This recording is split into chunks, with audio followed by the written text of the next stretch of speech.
it's Maymay, and today we're going to make a wreath for our door for Valentine's Day. This is going to be a super easy wreath with a big payoff. Okay, so here's what you'll need. Something shaped like a heart. Now, I went ahead and cut 2 cardboard pieces of heart just out of some cardboard I had that I used for a paint palette at one point in time. I don't even know. But I went ahead and cut 2. But this cardboard is so sturdy, I don't think I'm going to need both of them. But if your cardboard is really thin, see, this is like a double layer. But if you have a single layer, just go ahead and cut 2, put them together. You can hot glue them, or you can just hold them together while you wrap them together. It's no big deal. You don't really have to secure them. But we're just going to use one, which is cool because now I can have 2 wreaths, and I really would like to have 2. Okay, so you need something cut like a heart. You'll need some of your fuzzy sticks or chenille stems, and you're going to need some mesh. Now, I'm going to use this bigger mesh. I've had a couple people ask me the difference in Deco Mesh and Geo Mesh. Well, I've done some research, and I don't think there is a difference, but if there is a difference, it kind of works like this. This Deco Mesh sometimes will have this extra, I don't know, something stitched into it, this kind of metallic-y look. It's not always metallic, but sometimes it'll have a little more closer weave. And then the Geo Mesh sometimes has a wider weave to it. But then again, I've seen them mixed up. So the thing is this, if it says Deco or Geo or anything like that, you're good. I got this at Hobby Lobby when it was the Christmas stuff, and it was on sale like, I don't know, 60% off or something. And right now I hear they have it for 90% off. So if you can go get it, this would be $1.60. So that'd be the way to go. All right.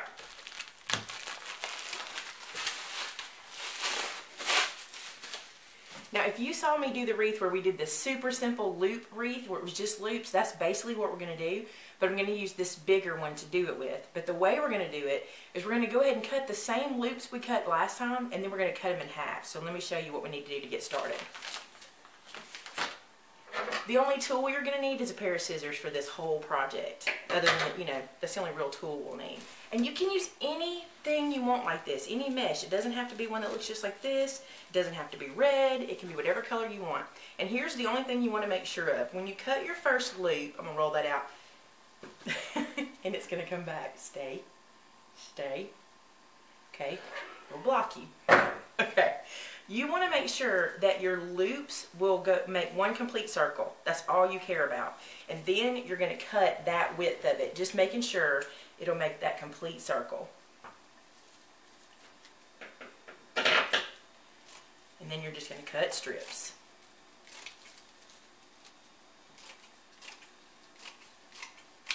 Now, when I did this before, I used this as my guide for the length that I wanted to cut the rest of them.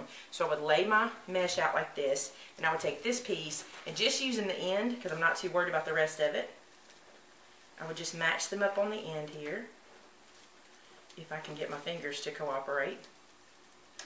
Just like this.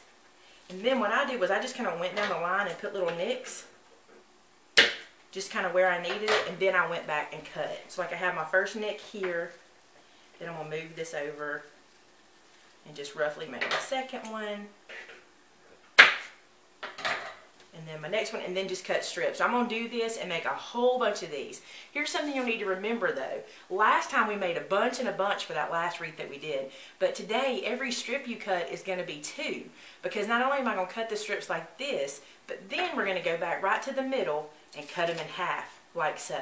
So now we have that same width of wreath we did before, but we're gonna get it in in half of the material. So this is basically what you want to cut. So I'm gonna get started doing that.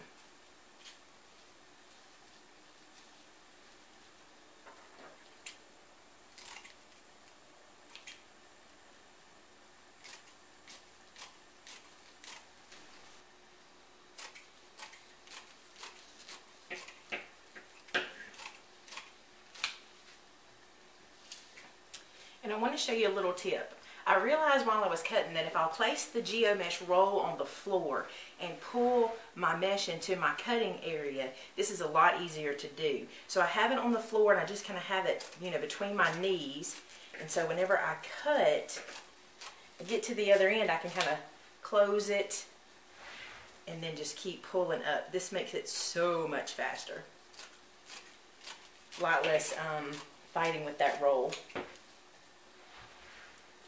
And I'm sitting at a kitchen table, so it's on the floor underneath the table, and I'm just pulling it up. If you have a hard time when you get to the end, if it pops back down, just hold on to it. I'll show you what I mean. Just when you get to that end to cut, before you cut the last strip, you can put your fingers there and snip, and that way it doesn't fall down. Okay, so I have cut a huge pile. Let me show you. This huge pile, and there's more than that. And now what I'm going to do is just take the pieces I've cut and make it where you can see for sure. And I'm going to roll it just like so, flatten it between my two fingers, eyeball the center, and cut it in half. That's it. And I'm going to do that with all the pieces. And I'm really only rolling it to kind of compress it. You don't even have to roll it. Like if you just want to hold it and cut it, that's fine. You just want to do it like this to save yourself a step. That'll work too. Okay, so now I have a huge pile of these everywhere, and I'm going to show you what we do next. You're going to need to go ahead and get out some of your sticks so that you don't have to fight them when your hands are busy. So I'm just going to put a pile out. It may be way more than I need, but it's better to have them out. And you're going to need 3 of these. You're going to roll it. You're going to roll each one kind of snug. The snugger you roll them, the more tightly round your coil is at the end, and it looks good like that. So I have 3. Now we are going to use one of our pipe cleaners to attach it. But what you're going to do, you're not going to attach them this way. Although it seems like you would, you're not. You're going to turn them this way. And when we get going, you'll be able to see why. But I'm going to go ahead and start right here at the point, as my starting point, and lay this in.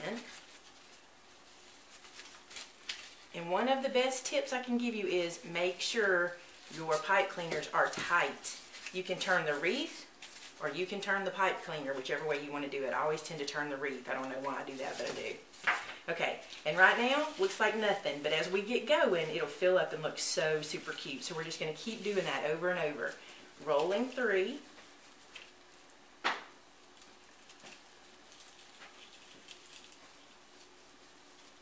You could do, if you wanted to do 4 and have like a multicolor, you could do 2 of pink and 2 of red or something like that. That would be super cute too.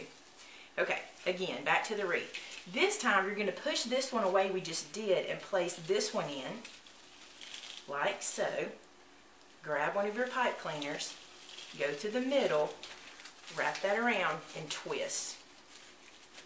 You cannot get easier than this wreath. The payoff is huge on this one. Alright, and we're going to just keep going. 3 and twist.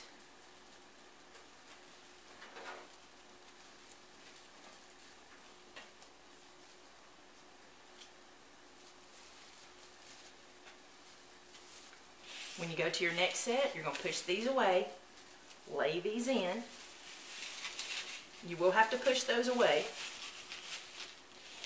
because it gets full, and you do want it to be full because that's what makes it really, really cute. Then just twist this on.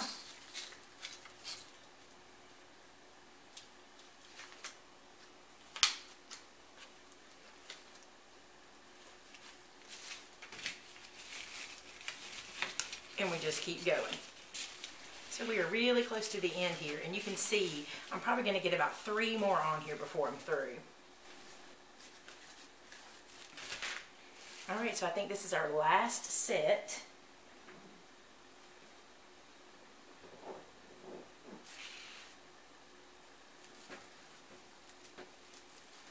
Just rolling them and pipe cleaning them on. So easy. And this one's going to get a little tougher because you're going to have to push and really get in there. But just get it on there. You do not have to be gentle with this product. Just push it on there. Take your pipe cleaner, just kind of feed it through where your hole is because you can see it. I'm just holding it in place.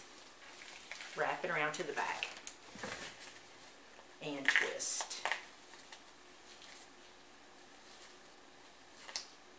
I'm going to flip it back over.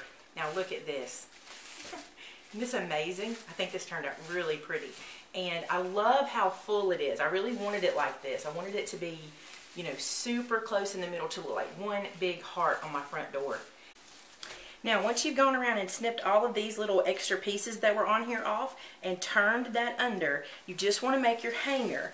And what I did was just took a piece of chenille stem and tucked it under 2 of the loops and twisted it together in a loop to make myself a hanger. That's all there is to it, guys. Super easy. I did this with a heart form that we made ourselves. And this one is 15 inches across, and from here to this point is about 16 inches. So that shows you the size that we used to get this. And I did not use an entire roll of Geo Mesh. Let me show you.